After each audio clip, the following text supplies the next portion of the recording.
Le Seigneur soit avec vous. Évangile de Jésus-Christ selon saint Luc. Gloire à toi, Seigneur. En ce temps-là, Jésus disait à ses disciples, « On portera la main sur vous et on vous persécutera. On vous livrera aux synagogues et aux prisons.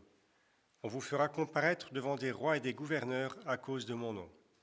Cela vous amènera à rendre témoignage. Mettez-vous donc dans l'esprit que vous n'avez pas à vous préoccuper de votre défense.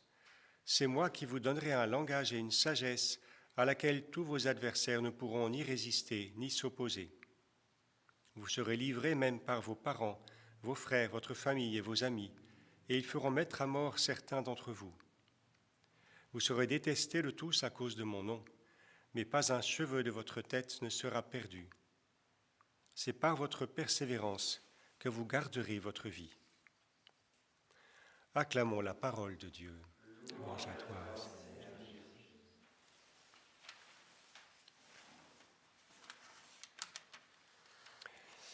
Nous avançons dans notre lecture de l'Apocalypse et des récits qui nous parlent de la fin de toute chose, de la fin de l'histoire, et aussi de sa finalité, comment l'histoire de notre monde, avec ses soubresauts, ses épreuves, ses difficultés, est vue dans la lumière de Dieu. Et en particulier, alors nous avons entendu l'histoire de ces 7 anges qui détiennent les 7 fléaux. Avec eux s'achève la pure fureur de Dieu. Il y a une fin à la colère de Dieu, qui est son désir que la justice soit enfin accomplie, que toute chose soit remise dans l'ordre de son amour. Et après cette fin, bien sûr, c'est la Jérusalem céleste qui arrive, c'est l'établissement du royaume préparé par Dieu depuis la création du monde pour ceux qui l'aiment.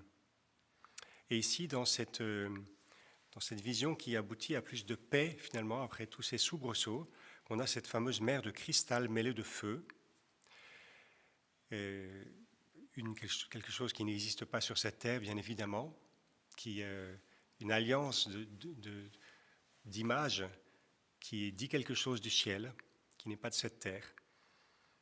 La mer, en même temps, nous la connaissons, et pour le peuple d'Israël biblique, c'est quelque chose qui fait peur, qui n'est pas maîtrisable, qu'il faut garder dans ses limites. Le Seigneur dit « Tu n'iras pas plus loin, ici s'arrêtera l'orgueil de tes flots », quelque chose qui peut recouvrir la terre et faire peur, et qui est le symbole du non maîtrisable, et finalement le lieu de puissance supposée maléfique, et aussi le lieu de l'épreuve, le naufrage, être submergé, avec l'histoire de Jonas, qui crie depuis le ventre de la baleine, enfin du grand poisson plutôt. Et dans cette image de la mer, il y a le fait que c'est seul Dieu qui maîtrise cette puissance. Or ici, tous ceux qui sont au ciel, victorieux, se tiennent debout sur la mer de cristal et ils chantent. Et que chante-t-il? Le cantique de Moïse, c'est-à-dire celui qui a ouvert la mer pour traverser jusqu'à la terre promise, et le cantique de l'agneau, le Christ qui a marché sur la mer et qui l'a apaisé. Ils sont donc participants de cette victoire pascale de l'Ancien comme du Nouveau Testament, accomplie dans le Nouveau Testament. Victoire aussi sur cette sorte de trinité inversée, de ce singerie de la Trinité, la bête, son image, et le chiffre qui correspond à son nom. Et je vous livre simplement une pensée qui est personnelle, qui n'engage que moi. Et je me dis, c'est quoi la bête, son image, le chiffre? L'image, bien sûr, ça va être toute l'idolâtrie qui est attachée finalement au service de l'adversaire.